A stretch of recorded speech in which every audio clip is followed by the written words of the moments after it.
Bienvenue sur On casse la croûte. Il y a quelques temps, on vous proposait une recette traditionnelle du tiramisu avec la bonne crème, les biscuits à la cuillère, le marsala, les biscuits faits maison d'ailleurs. Aujourd'hui, on voulait vous proposer une version un peu différente, un peu plus rapide. En effet, une version différente puisqu'on va utiliser du spéculoos cette fois-ci, ce biscuit originaire du nord de la France et de la Belgique. Alors le tiramisu spéculoos, c'est maintenant et c'est parti. Pour les ingrédients, il vous faudra du café, des spéculoos, des œufs, du sucre en poudre et du mascarpone. Tout d'abord, on va commencer par séparer le blanc des jaunes.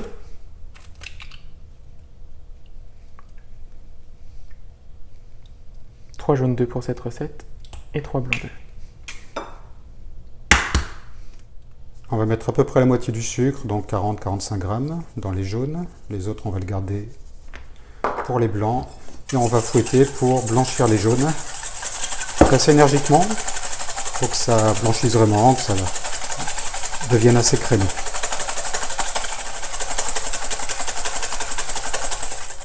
Voilà, une fois que le mélange est blanchi, on laisse de côté quelques instants. On va détendre un peu le mascarpone, donc dans un plat. Un petit peu au fouet, hein, c'est pas la peine de le battre beaucoup plus fort que ça. Mais c'est pour qu'il soit assez facile à incorporer dans les jaunes. Ensuite, on va mélanger les deux préparations. Hop.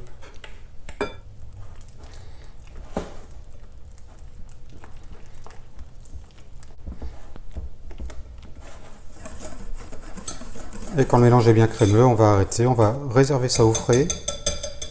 N'ayez pas peur si c'est un petit peu liquide à ce stade-là, les blancs d'œufs montés tout à l'heure, ça va permettre de raffermir, puis il y aura aussi un temps de repos. On va maintenant monter les blancs en neige. Une petite pincée de sel, c'est suffisant. Et puis on va monter les blancs en incorporant le sucre 3 fois.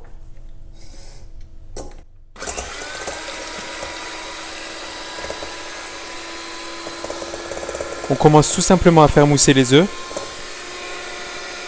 Puis on incorpore délicatement le sucre en 3 fois.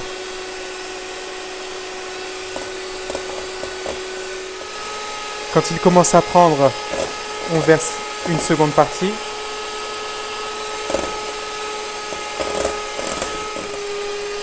Et enfin, le reste du sucre pour serrer les blancs.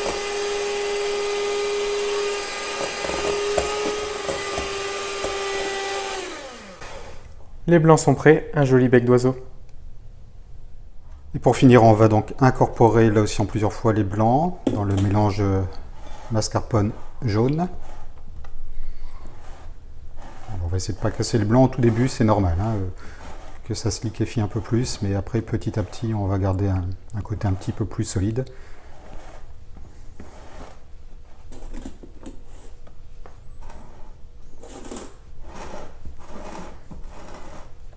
Ici on voit que la crème commence à se tenir hein, quand on passe dedans.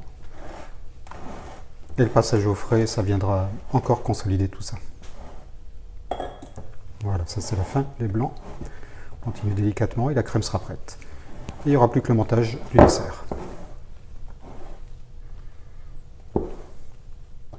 Donc on va prendre les spéculoos, on peut les laisser entiers hein, selon le verre dont on dispose, les mettre vraiment rapidement dans le café, parce qu'ils vont boire un peu et qu'ils vont aussi s'humidifier un petit peu avec la crème, donc très rapidement. C'est pas la peine d'en avoir plus que ça. On a aussi envie de garder un peu de fermeté. Prendre un petit peu de crème, on va essayer de le faire délicatement pour pas tout saillir.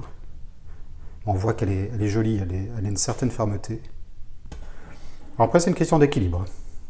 C'est à vous de voir la dose de crème que vous aimez par rapport au biscuit.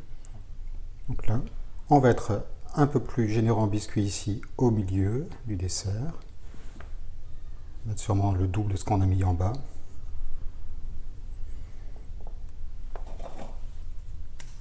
Donc voilà, avec une verrine comme la nôtre, je pense que 3 spéculoos par personne, plus ce qu'on aura en déco qu'on mettra au dernier moment, ça doit suffire. Et la dernière cuillère, enfin les dernières cuillères de crème. Donc si on voit les couches de spéculoos, à notre sens c'est préférable. On aime bien le fait qu'on distingue bien la crème et le biscuit. Pour qu'on voit bien de quoi il s'agit, que le dessert soit facilement identifiable. Une dernière de crème. On va essayer d'égaliser un tout petit peu au-dessus, voilà, pas plus, pour qu'on garde le spéculoos sur le côté. On déco, il y a plusieurs possibilités. On peut aussi juste voilà, venir planter un spéculoos comme ça ici. Éventuellement, en émietter un peu autour. Pourquoi pas un peu de cacao amer également, c'est une possibilité. On adore tous les deux la version traditionnelle italienne du tiramisu, mais c'est vrai que nous qui aimons aussi les spéculoos, on aime beaucoup cette petite version-là qui est facile, rapide à réaliser, 15-20 minutes, je pense que c'est fait. Alors prévoyez quand même 2-3 heures de passage au frais parce qu'il faut que la crème prenne un petit peu, mais voilà, 2-3 heures, je pense que ça suffit. Et pour ne rien manquer, YouTube, Facebook et Instagram, on casse la croûte, on est toujours là. À bientôt!